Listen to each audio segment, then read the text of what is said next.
कर जाए कि गिल साहब ने तो कोई बिल्कुल ही अखीर कर दी है। तो बेसिकली तो मिडिल क्लास से आप हैं, मैं नहीं था।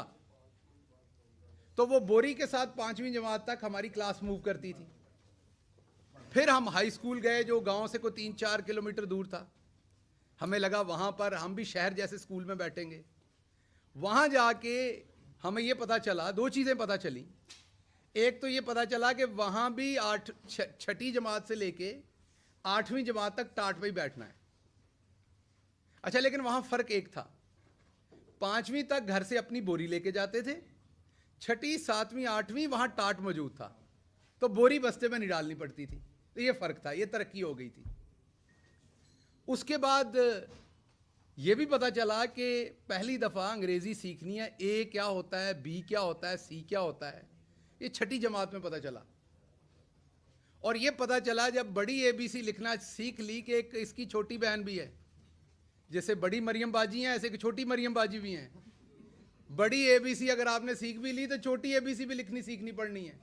वो बड़ी मुसीबत थी। उसमें पता चला 4 लाइनें हैं, उनके दरमियान में कोई नीचे तो डंडे पड़ते थे सर्दियों में। तो मेरी उनको गुजारिश है, जो दोस्त समझते हैं कि मिडिल क्लास क्या होती है, तो मैं अब आपके YouTube के लाइक्स और व्यूज़ तो मेरे बढ़ाने का ठेका नहीं है, तो मैं तो आपके साथ नहीं आ सकता। आप किसी और बंदे को इंटरव्यू कर लें जो टाट वाले स्कूल पे पढ़ा है, ताकि आपको पता चले कि मिडिल क्लास होती क्या है। हमारी फीस होती थी 1 रुपया 25 पैसे स्कूल की, और घर से मिलते थे 25 पैसे लंच के लिए। तो जनाब इसको लोअर मिडिल क्लास कहते हैं, मिडिल क्लास नहीं कहते जिससे मैं बिलोंग करता था। हाँ ठीक है, हम अपने गांव में आसूदा थे, हमसे भी बहुत गरीब लोग थे गांव के अंदर, लेकिन अगर आपसे कंपेयर करें तो ना, हमने तकरीबन मेरा ख्याल पहली दफ़ा 11वीं जमात में पता चला कि ये पिज़्ज़ा भी कोई चीज़ होती है, बर्गर भी कोई चीज़ होती है। हमारे यहाँ सेब तब आता था जब कोई बंदा बीमार होता था। हमारे यहाँ किन्नू खाया जाता था क्योंकि घर का होता था, तरबूज खाया जाता था क्योंकि घर का होता था। यही 2-3 फ्रूट हमें पता थे।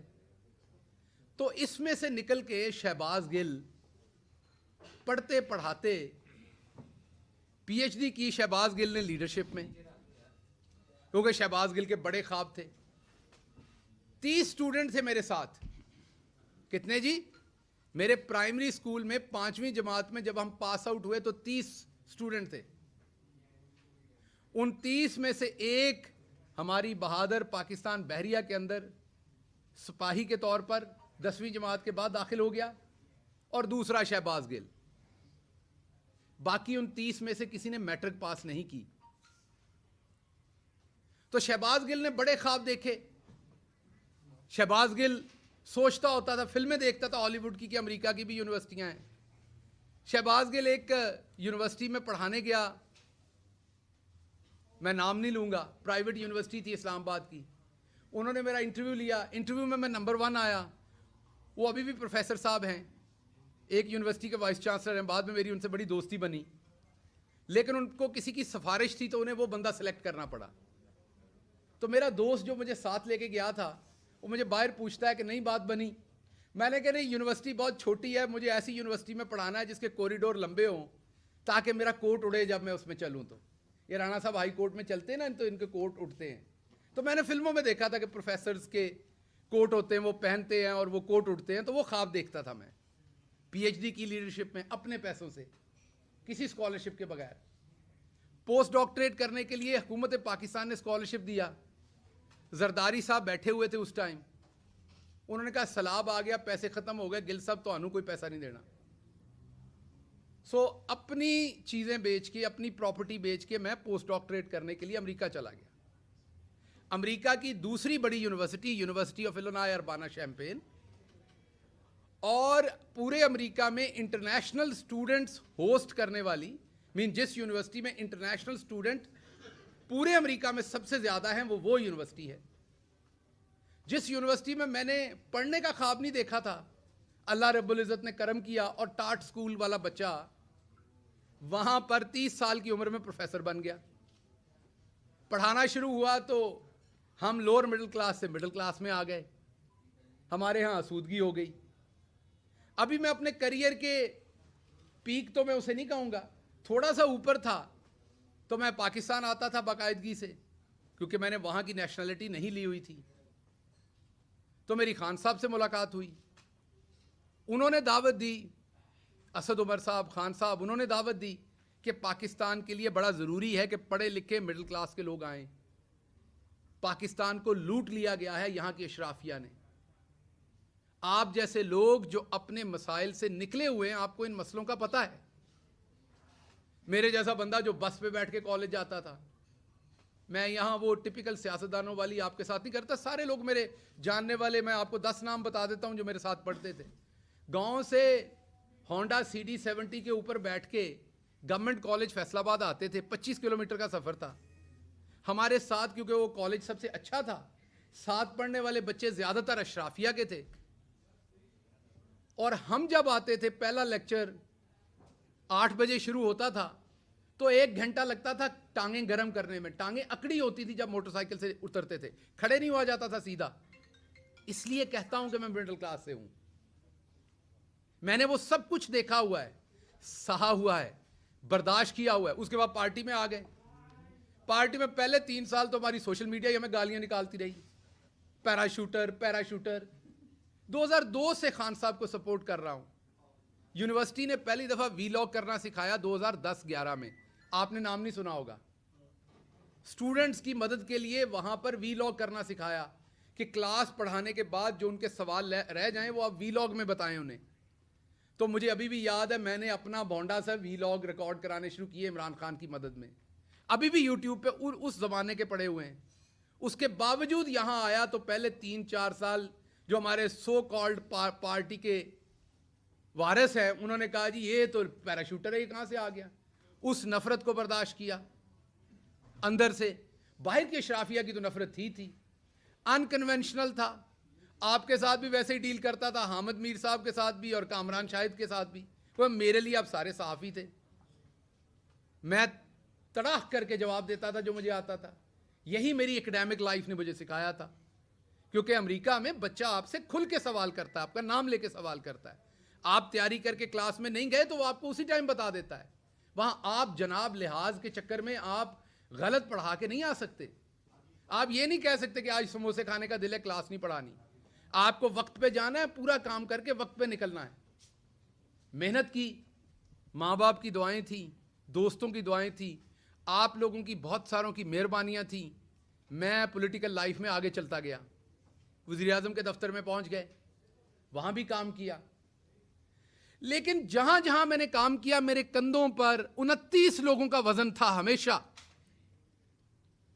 शहबाज गिल ने इसलिए फेल नहीं होना था और ना कभी इंशाल्लाह होगा, क्योंकि वो उन 30 लोगों को रिप्रेजेंट कर रहा था university of Illinois Urbana champagne में भी, वो उन 30 लोगों को रिप्रेजेंट कर रहा था यहां चीफ मिनिस्टर ऑफिस में भी, वो उन 30 लोगों को रिप्रेजेंट कर रहा था प्राइम मिनिस्टर ऑफ पाकिस्तान के ऑफिस में भी। शहबाज गिल के कंधों के ऊपर उन 30 लोगों की ख्वाहिशें थी साथ, क्योंकि उनमें से बेचारे ज्यादातर तो उधर चारा डाल रहे हैं, उन्होंने कभी शहर नहीं देखा, उनके पांव की एड़ियां फटी हुई हैं, कभी वो वैसलीन नहीं लगा सके। मैं वो टिपिकल सियासतदानों वाली बातें नहीं कर रहा कि जी मेरे घर में ये नहीं है, मेरे इलाके में ये नहीं है। मैं जो बातें कर रहा हूं, मेरे साथ 2-4 लोग चले, मैं अपने क्लास फेलो से आपको मिलवा देता हूं। सो उन तमाम लोगों का बोझ लेके मैं खड़ा था, क्योंकि मैंने जीतना था, मैंने उनके लिए जीतना था, ताकि आगे उनके बच्चे सोचें कि इस गांव में पैदा होके स्टार्ट स्कूल में पढ़ के आपका जहां दिल करे आप वहां पहुंच सकते हैं। और मैं पहुंचा। मैंने अमेरिका में, ये रांझा साहब बैठे हुए हैं, ये बताएंगे, अमेरिका में जाके डॉक्टर्स तो हमारे सेटल हो जाते हैं, टेक्निकल एजुकेशन, वो भी बहुत बड़ी बात है, छोटी बात नहीं है। लेकिन अमेरिका में पाकिस्तानी पढ़ा हुआ प्रोफेसर आप ढूंढ के दिखा दें मुझे। अशराफिया का बच्चा तो होगा अमेरिका की किसी यूनिवर्सिटी में पढ़ाता, किसी गरीब आदमी का बच्चा आपको एक आधी मिलेगा अमेरिका की यूनिवर्सिटियों में, और वो भी अमेरिका की टॉप यूनिवर्सिटी के अंदर। मैंने अपने ख्वाब देखे, मैंने अपने ख्वाबों के लिए मेहनत की, मैं अपने ख्वाबों के लिए रात दिन जागा, मेरी फैमिली मेरे साथ खड़ी हुई, मैंने अपने ख्वाब जिए। उसके बाद मैंने एक और ख्वाब देखा। मैंने ख्वाब देखा कि पाकिस्तान को हमने बदलना है, मेरे जैसे लोगों को आगे आना है। हसन और हुसैन को हमारे मसले नहीं पता, वो बस की छत पर बैठ के नहीं गए कभी भी बोर्ड का एग्जाम देने के लिए। हसन और हुसैन को नहीं पता कि अगर आपका कॉलेज में मेरिट पे दाखला नहीं हो रहा तो आपने देहाती कोटे पे कैसे दाखला लेना है, वो मुझे पता है। सो इसलिए मुझे लगा कि मेरे जैसे बंदे को आना चाहिए। मेहरबानी इमरान खान की कि उसने मौका दिया। मैंने अमेरिका में अपनी वो तनख्वाह जो आज शायद 60-70 लाख बनती होगी महाना, जब छोड़ के आया था तो 35-40 लाख बनती थी, जो एक मेरी तरह के मिडिल क्लास का ख्वाब हो सकता है। कहा जाता है जो आपके फार्म हाउस है आपका वो है, और भाई लूट के नहीं, वहां मेहनत से कमाया था। जो कुछ भी है, लोग इल्जाम तो पाकिस्तान में सब सियासतदानों पे लगते हैं और वो इल्जाम कभी प्रूव नहीं होते। मेरा आपको चैलेंज है कि मेरे पे अल्लाह के करम से अजान हो रही है, इल्जाम लगा के दिखाएं कि मैंने करप्शन की है। अगर पार्टी के 5 सबसे आप ऑनेस्ट बंदे निकालेंगे तो मैं उन 5 में एक हूंगा, और अगर गलत कह रहा हूं तो कोई सामने आए और इल्जाम लगाए। पंजाब में 1 साल रहा हूं, फेडरल में मैं 3 साल रहा हूं, 2.5-3 साल। कोई एक ऑफिसर खड़ा होकर बताए मैंने एक ट्रांसफर, एक पोस्टिंग, एक सिफारिश के लिए किसी को फोन किया अपनी जात के लिए। अगर कोई बुजुर्ग आ गया है, अगर किसी के साथ जुल्म हो रहा है पुलिस की तरफ से, किसी सहाफी का मसला है, तो बिल्कुल वो रफाए आमा के लिए किया, अपनी जात, अपने रिश्तेदारों, अपने किसी अजीज का काम किया हो। मैंने तो कभी अपने किसी अजीज की इमरान खान से तस्वीर नहीं बनाई। चीफ ऑफ स्टाफ होने के बावजूद मेरे किसी दोस्त की तस्वीर दिखा दे, मेरे किसी फैमिली मेंबर की, मेरे भाई की, मेरी बीवी की, मेरे किसी इंसान की तस्वीर दिखा दे इमरान खान के साथ, मैंने एक ही चीज सीखी थी, पूरा तोलो। जब मेरे पे जिम्मेदारी थी मैंने पूरा तोला। मैंने अमेरिका में एक आर्टिकल लिखा, मेरे दादा एक अनपढ़ थे, चौधरी इस्माइल गिल। जब पाकिस्तान बना, इधर मजाक उड़ाया गया इनकी दादी आलू पालक पका रही थी गर्मियों में। हम अमृतसर वाले हर चीज की वड़ियां बनाते हैं। सर्दी तब फ्रिजें नहीं होती थी, सर्दियों की आपकी जो सब्जियां हैं वो गर्मियों में इस्तेमाल होती, गर्मियों की सब्जियों। अब आप हमारा क्योंकि उधर बॉर्डर बंद है, हमें पता नहीं इस कल्चर का। अमृतसर से जो लोग आए वो भी घरों में बनाते हैं, तो आपको इस बात का क्या पता कि हम गर्मियों में भी साग खाते थे, हम गर्मियों में भी आलू मटर हमारे पास होते थे, क्योंकि हम उसका जैसे आप अचार बनाते इसी तरीके से वो सब्जियां भी सिक्योर हो जाती थी। बहरहाल इस बकवास में मैं क्या जाऊं, मैं वापस आता हूं कि मेरे दादा बहुत परेशान थे कि उन्होंने पाकिस्तान आना है कि नहीं। ये मैंने आर्टिकल लिखा था अमेरिका में, दोबारा पब्लिश करूंगा। ये लिखा था जब आदित्यनाथ योगी के क्या नाम है उसका, जो यूपी का चीफ मिनिस्टर बना, जब उसने कहा कि मुसलमान चले जाएं, तो मैं अमेरिका में प्रोफेसर था पाकिस्तानी, तो मैंने एक आर्टिकल लिखा था अमेरिका की अखबार में कि मेरे दादा बहुत परेशान थे कि उन्हें पाकिस्तान जाना है कि नहीं, क्योंकि सब कुछ छोड़ के जाना पड़ना था। उन्होंने फैसला लिया था और वो सारी उम्र जब तक यहां थे, जितनी देर जिंदा रहे, तो वो पूछते रहे, अनश्योर थे कि मैंने सही फैसला किया था कि नहीं। उसको देश कहते थे जब भी बात सुनाते थे। सभी के आपके बुजुर्ग जितने, वो देश कह के बातें सुनाते थे, आपको पता है। तो वो अनश्योर थे कि मुझे वहां जाना है कि नहीं जाना, छोड़ के आना चाहिए था कि नहीं। तो मैंने अमेरिका में बैठ के जवाब दिया था कि दादाजी आपका फैसला दुरुस्त था। अगर आज आप इंडिया में होते तो आपको आदित्यनाथ योगी जो है वो आपको 2-3 हज़ार रुपए देता, कहता टिकट पकड़ो और लाहौर जाओ। आपने अच्छा किया था, पाकिस्तान आ गए थे। वहां मुसलमानों के लिए पनाह नहीं है, घर नहीं है। लेकिन अगर मेरे दादा को यह पता होता कि मेरा पोता सारी मेहनत करके हर जगह पहुंचेगा, फिर उसे नंगा करके मारा जाएगा, तो शायद वो दोबारा सोचते कि मैंने जाना था कि नहीं। और मुझे अगर अमेरिका में यह लिखते हुए पता होता, और अगर मुझे आते हुए यहां पता होता कि मैं पाकिस्तान बदलने जा रहा हूं। आपने देखा हमारी पार्टी में, मैं अपनी पार्टी के हर शख्स का एहतराम करता हूं जो आज इमरान खान के साथ खड़ा है। इमरान खान जान की बाजी लगा रहा है इस कौम के लिए। जो उसके साथ किसी भी तरह से खड़ा है, मैं उसके पांव की धूल के बराबर भी नहीं हूं। लेकिन आपने एक सवाल पूछा अपने आप से, गिरफ्तारियां तो बहुत हुई, पर्चे भी बहुत हुए। वैसी किस्म का जो मैं बयान नहीं कर सकता यहां आपको, वो तशद्दुद सिर्फ शहबाज गिल पे, आवाज बंद सिर्फ शहबाज गिल की, 16 दिन घर वालों से, दोस्तों से, किसी से मिलने ना दिया गया, वो सिर्फ शहबाज गिल को। अदालतों में ट्रायल चल रहे हैं तेजी से, यहां 3-3 साल फर्दे जुर्म आयद नहीं हुई। मेरे पे 2 महीने के अंदर फर्दे जुर्म आयद करनी, जिसमें सजाए मौत है, जिसमें उम्र कैद है। क्यों? क्योंकि मैं उस इस्माइल गिल का पोतरा हूं जो लोअर मिडिल क्लास से था, अनपढ़ था, वहां से उठ के यहां आ गया था, उसकी यह गलती थी। हिंदुस्तान के अंदर यही 124A जो दफा है, इसके ऊपर लोगों के ऊपर मुकदमात किए गए और सबसे ज्यादा मुसलमानों को गद्दारी के जुर्म में जेलों में डाला गया। हिंदुस्तान की सुप्रीम कोर्ट ने आखिर तंग आके इस कानून को अंग्रेजों का काला कानून कह के बंद कर दिया। आज हिंदुस्तान के अंदर किसी के ऊपर इस दफा के ऊपर पर्चे नहीं हो सकते, और मेरे ऊपर 2 दर्जन गद्दारी के पर्चे दे दिए। मैं कहां से गद्दार हूं? मेरा बाप कहां से गद्दार है? मेरा दादा कहां से गद्दार है? हम अपना सब कुछ छोड़ के इस मुल्क में 2 दफा हिजरत की हमने।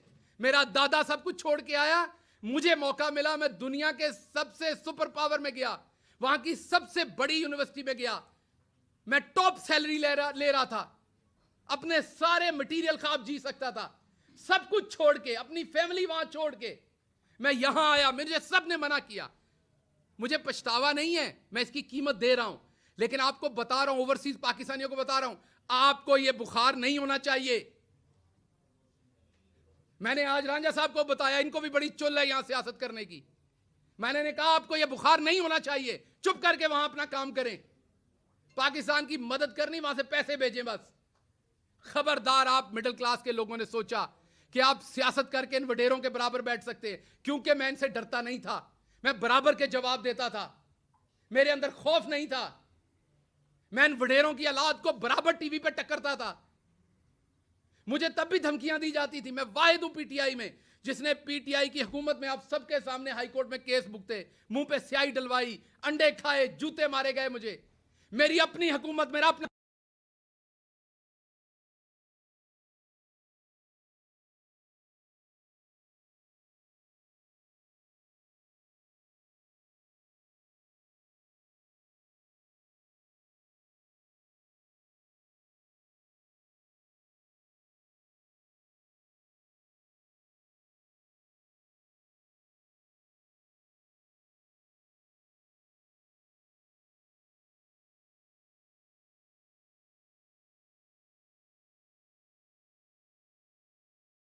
पेश किया।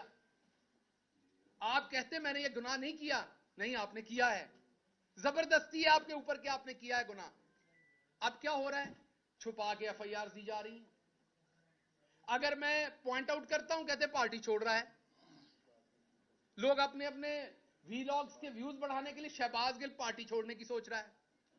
शहबाज गिल ने अपना सब कुछ जला दिया इस मुल्क के लिए, इमरान खान के साथ अभी भी खड़ा है, पार्टी छोड़ने के लिए खड़ा है।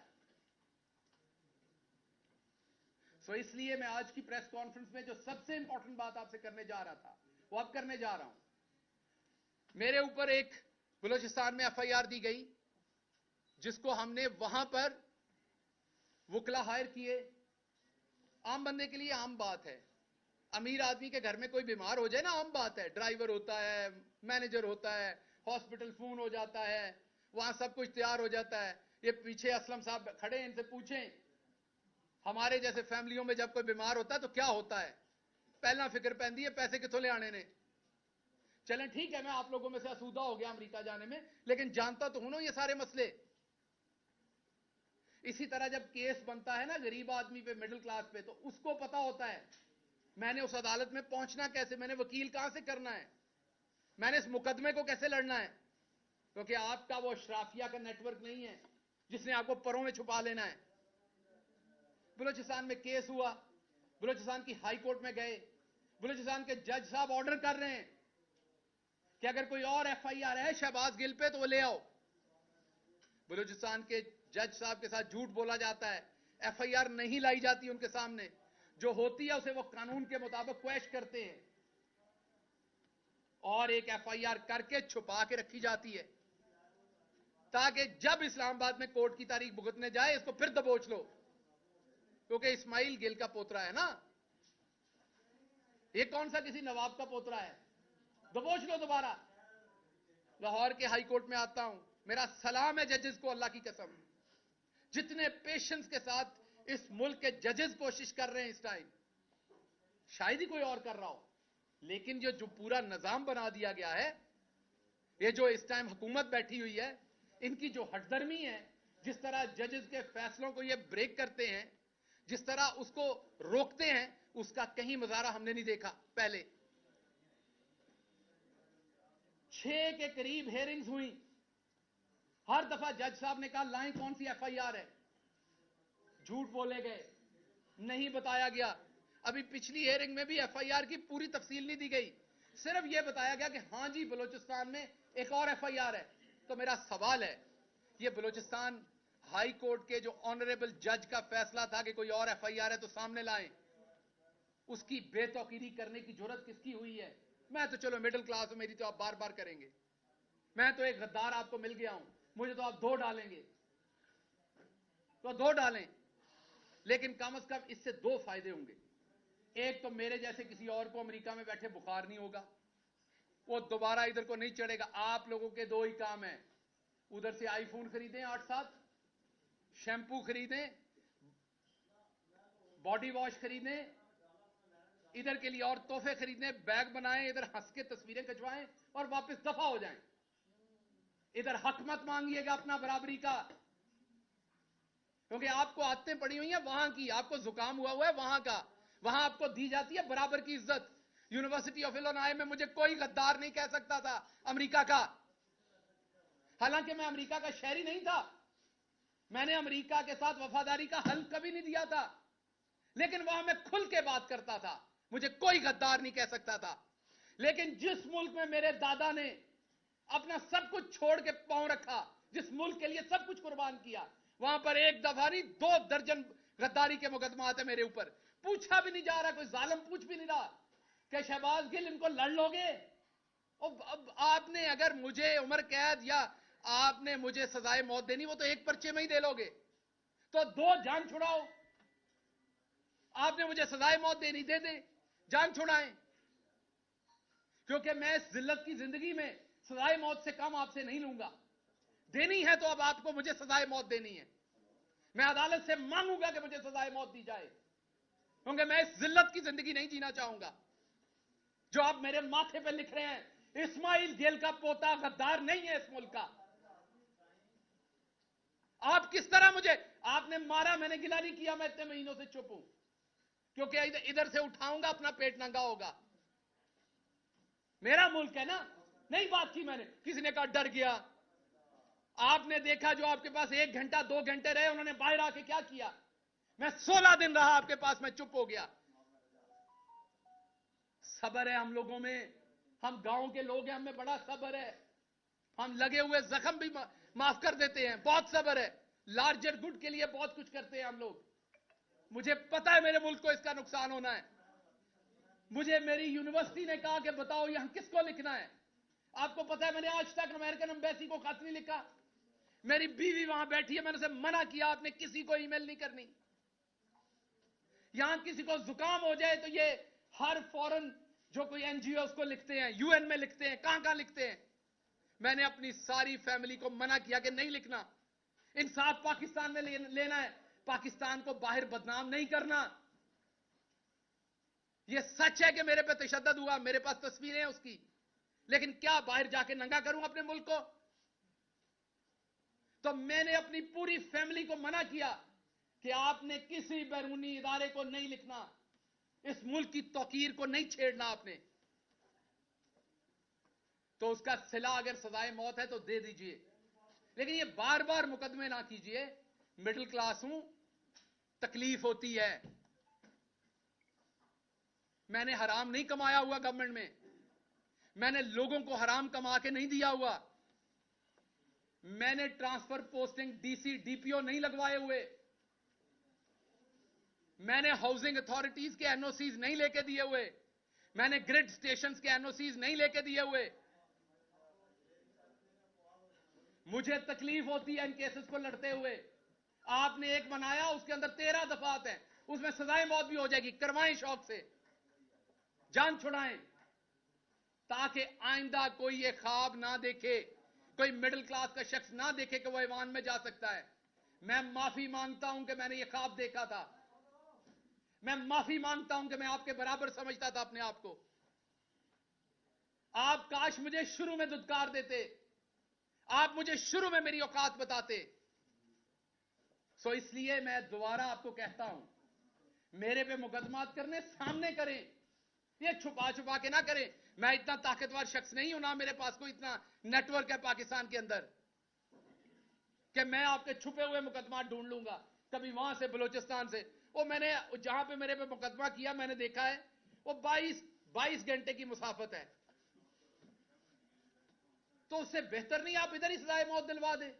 मेरे घर वालों को लाश लेने की भी आसानी होगी, वहां से उस जेल से कैसे लाश लेके आएंगे?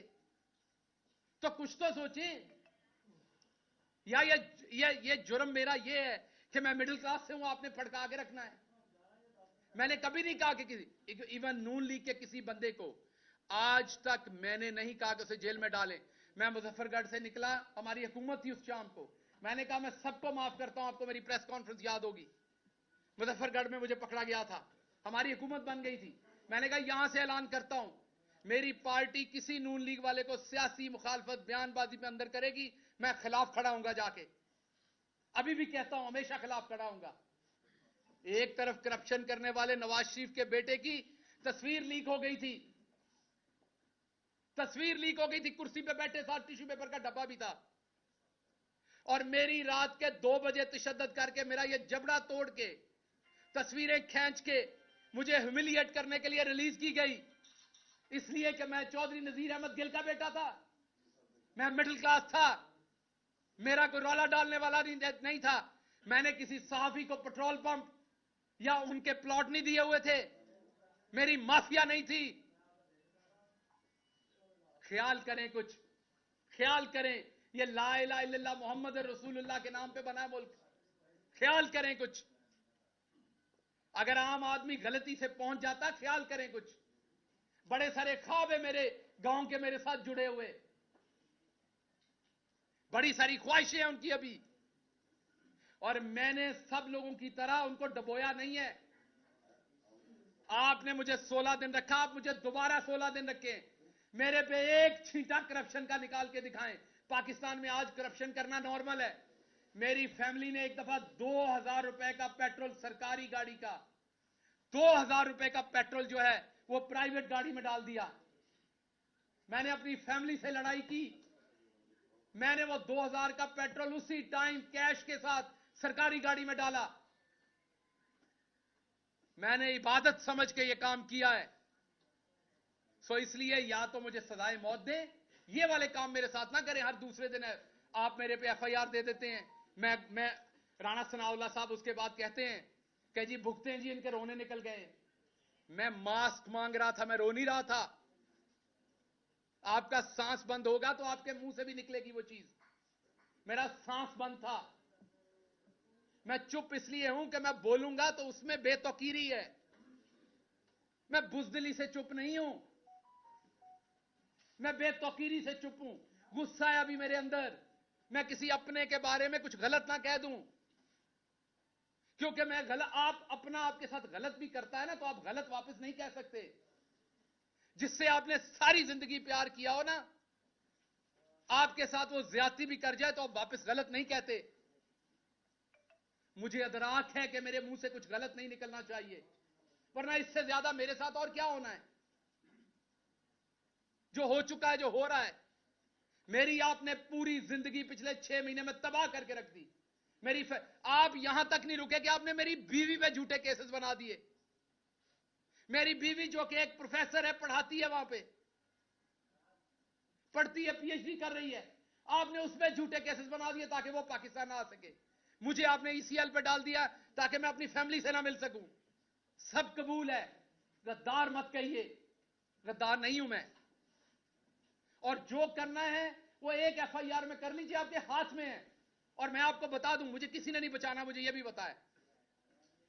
अगर फांसी आपने देने का सोच लिया तो लगनी है, मैं हाजिर हूं, क्योंकि मैं बच नहीं सकता। तो मैं अब और क्या सोचूं, तो मैं हाजिर हूं, अब कर लीजिए। अगर जिंदगी इतनी लिखी तो ऐसे सही। लेकिन आपको पता है कि जिस दिन सजाए मौत दी जाती है उस दिन भी नहला के धुला के दी जाती है। उस दिन भी आपको खाना खिलाया जाता है, आपकी किसी सूरत तजलील नहीं की जाती। ये तजलील ना करें कि मुझे पता ही नहीं होता एफआईआर कहां है। मैं हर रोज नई एफआईआर ढूंढ रहा हूं, अदालतों के चक्कर लगा रहा हूं, जी बता दे मेरी एफआईआर कहां है। और आवाज बुलंद करता हूं कि पार्टी के लोग मुकदमे नहीं करते, कहते हैं जी पार्टी पे तनकीद कर रहा है। और भाई मैं बता रहा हूं, मैं असद उमर को देखता हूं, वो हर अदालत की पेशी पे खुद पहुंचे होते हैं। हक किनका लड़ रहे हैं? पंजाब के एमपीएस का, कि जल्दी इलेक्शन हो, और वहां 3 एमपीएस होते हैं, बाकी कोई नहीं होता। तो क्या ये गलत बात है अगर मैं करता हूं? तो इसलिए आपके कोई सवालात हैं तो मैं उनका जवाब दूंगा।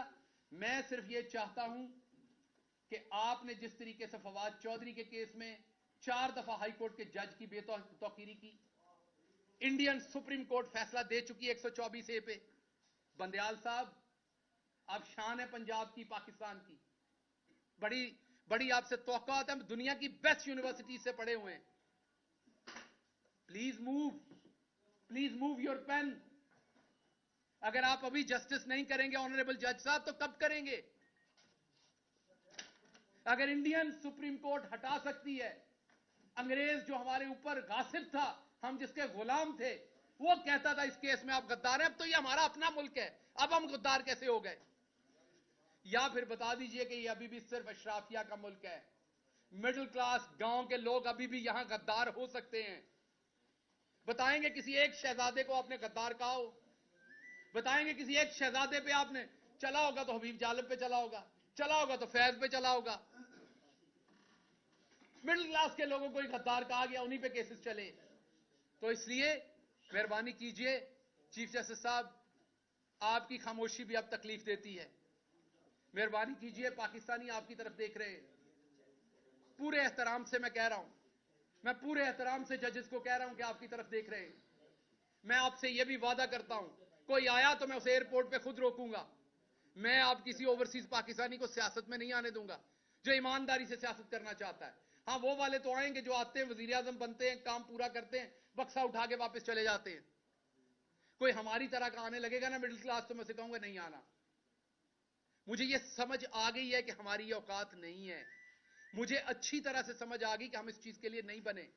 मुझे यह भी अच्छी तरह समझ आ गई, इवन यहां बैठे भाइयों ने भी अभी मेरे कपड़े उतारने हैं, शहजादों के नहीं उतरने। शहजादों से सवाल नहीं, ऊंची आवाज में सवाल नहीं हो सकता। यहां पे बैठे भाइयों ने, डॉक्टर साहब आप तब ये किया करते थे, आप अपनी हुकूमत में ये किया करते थे, आपको तब शर्म नहीं आती थी, आपको तब ख्याल नहीं आता था, क्योंकि आपको भी पता है आगे मिडिल क्लास बैठा हुआ है। सो ये हमने पूरा माशरा जानवरों का माशरा बना दिया है। इवन जंगल में भी हकूक होते हैं, हमने जंगल से भी ऊपर काम कर दिया है। मैं नहीं बोलना चाहता, इसलिए खुदारा दोबारा सोचिए। हम इस मुल्क के शहरी हैं, हम इस मुल्क से मोहब्बत करते हैं। इस मुल्क के अदलिया हो, कोई भी इदारा हो, हर इदारे का एहतराम करते हैं, मोहब्बत करते हैं। पॉलिटिकल डिफरेंसेस हो सकते हैं, इसलिए इनको पॉलिटिकल डिफरेंस रहने दीजिए, इस हद तक ना जाइए। हमने नवाज शरीफ की तरह करप्शन नहीं की हुई, हमने पैसा नहीं बनाया हुआ। हम पे 1-2 केस बनाए, उसमें मैंने बार बार कहा सजाए मौत करा दें। इतनी लंबी चौड़ी ये कोई, आपने तो इतनी तो रेस्टोरेंट के अंदर डिशेस का मेन्यू नहीं होता जितनी एफआईआर दे मारी हैं। एक मिडिल क्लास बंदा किधर से उनको पकड़े, किधर से पूरा करे?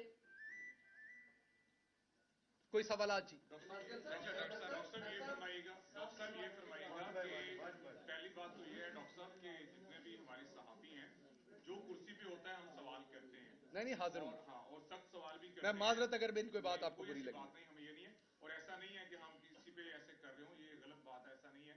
और एक सवाल ये है कि आपकी चेयरमैन तहरीक इंसाफ इमरान खान साहब के साथ मुलाकात हुई थी कुछ दिन कबल। ये फरमाइए, जो आप थोड़ा सा ऐसा लग रहा है जैसे आप गिला कर रहे हैं पार्टी के कि वो लोग नहीं आ रहे, ये रास्ते में नहीं है, ऐसा शायद महसूस हो रहा है हमें। क्या खान साहब ने क्या कहा आपके हवाले से ओवरऑल और आइंदा का लाहे अमल जो है पार्टी की सतह पे आपके हवाले से? देखिए, 2 चीजें जहन में रखिए, आपको 2 चीजें पता होनी चाहिए। हैसियत नहीं, मेरे लिए नजरिए की हैसियत है। मैं उस पर इमरान खान के साथ आया था, उनसे जो मुलाकात हुई वो भी उनकी हेल्थ के बारे में, मेरे केसेस के बारे में ये बात हुई। जो मैं बाहर बात करता हूं वो मुझे तकलीफ होती है देख के, वो कोई खान साहब से मुलाकात से रिलेटेड वो बात नहीं है। मुझे बताइए ना, असद उमर साहब इस्लामाबाद से लाहौर आते हैं, उनके साथ 3-4 वहां पर लोग यहां से लाहौर से उठ के जाते हैं या पंजाब से उठ के जाते हैं, बाकी क्यों नहीं जाते? कौन कहेगा पार्टी में, ये कौन झंझोड़ेगा इन्हें? तो झंझोड़ता हूं तो क्या गिला? नहीं, मेरा हक है। चले मेरे केस में तो वो ले लेंगे, इंडिविजुअल है, मेरा फायदा होना है अगर मैं बच गया उसमें से, तो वो तो केस सबका है ना। तो इसलिए बात कर रहा हूं, बिल्कुल इसका किसी और वजह से, और बात करता रहूंगा मैं, क्योंकि यही हमारे लीडर ने सिखाया कि बात करें, बात करता रहूंगा। लेकिन जो फैसल वाडा साहब या दूसरे लोग हैं, वो अशराफियां हैं, उनकी और बात होती है, उनकी बातों में और बातें होती हैं, उनकी बातों के अंदर wheels with in the wheels होते हैं। हमारी जो बात है वो सीधी है, इतनी सी बात है जो कर दी है, और इतनी ही है। पार्टी में था, हूं, रहूंगा, पार्टी के डिसिप्लिन का पाबंद हूं। आपकी तरफ आता है, जब आप भी पेशी पे जाते हैं तो आपके साथ भी कोई रहनुमा या एमपी, इसका मैंने जवाब दे दिया, आगे चले, इसमें कोई इंपॉर्टेंट बात नहीं, इसमें कोई मसाला नहीं निकलना। सिर्फ मैं अपने मेंबरान को कह रहा हूं, मैं बताता हूं, ये सिर्फ मेंबरान अपने को बता रहा हूं कि पूरी एफर्ट करें। अकेले खान ने आपका ठेका नहीं लिया हुआ सारी एफर्ट करने का, आप सबको एफर्ट करनी पड़नी, अकेले खान ने सारा वजन नहीं उठाना। पिछले दिनों एक आपने ट्वीट किया, ट्वीट के अंदर आपने कहा वही वर्ड दोहराए जो कि फैसल वावडा जो है मुख्तलिफ प्रोग्राम्स में बैठ के दोहराते हैं कि आप तीनों के सांप। वो कौन है आप तीनों के सांप जो खान साहब के इर्द गिर्द हैं? इधर भी होंगे 4-5, हर जगह ही होते हैं, कोई परेशानी नहीं लेते उसमें। मफाद परस्त लोग हैं, जब दोबारा अगर हुकूमत में आए, इमरान खान साहब के अच्छे दिन हुए तो फिर आपको जरूर बुला के बताऊंगा, अभी नहीं। आपने इस्लामाबाद पुलिस को ये बयान दिया है कि जो आपने बात की थी वो अमाद यूसुफ साहब के मशवरे से की थी, क्या आपने इस्लामाबाद पुलिस को कोई ऐसा बयान दिया है? यार वो मैंने जिमनियाँ पढ़ी तो नहीं है, लेकिन मुझे किसी ने बताया उस जिमनी में तो इतनी इतनी इंटरेस्टिंग बातें लिखी हैं कि मुझे खुद अंदाजा नहीं है। मेरी बिल्कुल मैंने ऐसा कोई बयान नहीं दिया, ना खान साहब के बारे में, ना अमाद यूसुफ साहब के बारे में, ना किसी और के बारे में।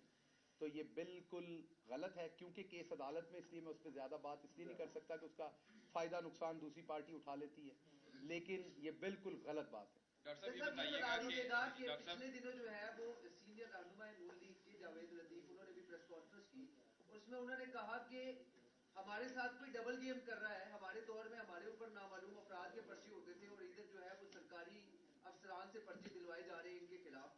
तो ये नामालूम वाला मामला, आपसे एक बार ऑफ रिकॉर्ड भी बात हुई थी 90-4 में, वहां भी आपने कहा था कि ये मामलात अब खत्म होने वाले हैं। तो क्या ये खत्म हो जाएंगे नामालूम वाले मामलात, या ऐसे ही चलते रहेंगे? अगली दफा जब जावेद लतीफ की प्रेस कॉन्फ्रेंस हो, आपने बिल्कुल छुट्टी नहीं करनी और उनसे ये सवाल जरूर पूछना है। डॉक्टर साहब ये बताइएगा, डॉक्टर साहब ये आपने कहा है कि जो मिडिल क्लास लोग हैं वो पाकिस्तान ना आए, सियासत में हिस्सा ना लें। वैसे आए, मिलने आए, पाकिस्तान पैसे भेजें, सब कुछ करें, सियासत ना करें। आप खुद भी मिडिल क्लास से हैं, तो इसका मतलब आप तो सियासत करें या सियासत को खैर बात कह रहे हैं? भाई साहब मैं खैर बात नहीं कह रहा, पर मैं जो कुछ साड़ छड़िया है सारे ने साड़ना है। मैं नहीं चाहूंगा कोई और जलाए सब कुछ, ये मैं नहीं चाहूंगा। वो इसकी कीमत बहुत बड़ी अदा की है मैंने, सब देंगे वो कीमत। डॉक्टर साहब ये बताएं जी जी असद साहब को करें, मैं आपकी तरफ आ रहा हूं। इमरान खान से आपकी मुलाकात हुई, उस मुलाकात में आपके केसेस के हवाले से उन्होंने क्या इंस्ट्रक्शन दी थी या पार्टी अहदेदारों को क्या इंस्ट्रक्शन दी थी, नंबर 1। और नंबर 2, हम आपके साथ हैं हमेशा, तहरीक इंसाफ के जो बीट रिपोर्टर हैं वो बड़ा, आप लोग भाइयों की तरह हमेशा, मैं उसका बहुत शुक्रगुजार हूं। दूसरा ये बताइएगा कि क्या आप जो है वो आइंदा का आपका लाहेमल क्या है? केसेस आपके साथ चल रहे हैं, पार्टी के लोग कुछ नहीं खड़े हुए साथ आपके, लेकिन आइंदा का क्या आप अगर खान साहब कहें तो पार्टी के लिए अपनी खिदमत जो है वो कंटिन्यू रखेंगे या इसे फिलहाल सेट असाइड कर रहे हैं? देखिए इसका जवाब मैं बार बार दे चुका हूं, इसका जवाब एक ही है, मैं पार्टी के साथ हूं, पार्टी के साथ रहूंगा। एतराज में करूंगा, पहले भी करता था, अभी भी करता हूं। पहले कौन सा मैं नहीं करता था, पहले भी मेरी बातें आती थी, पहले भी करता था, अब भी करता हूं। ये इमरान खान से सीखी है बात, उन्होंने सिखाई, हमेशा अप्रिशिएट किया। सच बोले, इमरान खान का सिपाही था, इमरान खान के नजरिए पे आया था। कोई ओहदा मिले ना मिले, किसी जगह पे काम कर रहा हूं ना करूं, अगले सवालों का जवाब दे रहा हूं ताकि मुस्तकबिल का भी, अगर सजाए मौत ना हुआ, जीता रहा तो उनके साथ सियासत करूंगा, फड़का दिया गया तो फिर अल्लाह की। अच्छा डॉक्टर साहब ये बताएं कि अभी सारा कुछ जो कुछ आपके साथ हुआ, ओवरसीज आप आए हैं वो भी आपने बताया, ये बताएं कि अभी कुछ आपने ये भी जिक्र किया कि ना तो मैंने एनओसी दिलवाए हैं, ना ही मैंने कोई ट्रांसफर पोस्टिंग करवाई है। ये सीधा साधा एक चार्जशीट है जो आप अपने लोगों की तरफ ही, अपने लोगों पे नहीं, मैं ऐसा शराफिया पे लगा रहा हूं जो हर हुकूमत में हर जगह पे व्हीलर एंड डीलर होते हैं उनकी बात, या किसी वजीर मशीर की या किसी में मेंबर की जरूरी, सब कुछ होता है यहाँ, आप सबको पता है। अच्छा ये मेरा सवाल अभी कंटिन्यू कर रहे हैं। ये अगला सवाल। हम सब कहते थे कि जब हुकूमत खत्म होना चाहिए तो शहबाज साहब पहले इंसान होंगे जो टिकट लेंगे और वापस चले जाएंगे, लेकिन हमारे सबके वो आइडियाज गलत साबित हुए। क्या अब आप स्टैंड कर रहे हैं कि आपने इस लड़ाई में खुद उतर चुके हैं, ये लड़ाई एंड तक लड़नी है, और क्या इस लड़ाई में आपको इमरान खान साहब की हिमायत हासिल है? इस सवाल का जवाब 4 दफा दे चुका हूं, पता नहीं किस गलती सकता है 4 दफा 4 लोग ये सवाल पूछ चुके हैं और मैं जवाब दे चुका हूं। जो कुछ भी हो जाए, कभी इमरान खान के खिलाफ मेरे मुंह से बात नहीं निकलनी, जिधर से घुमा के भी सवाल हो, पार्टी के खिलाफ नहीं निकलनी। जो मफाद परस्त है हर जगह होते हैं, यहाँ भी है, पार्टी में भी होते हैं, यूनिवर्सिटी में होते हैं, हर जगह पे होते हैं, वो उनका करें। जब मेरे और पार्टी के फायदे में होगा तब जरूर नाम लेंगे। Please like and subscribe POC News channel for latest news updates.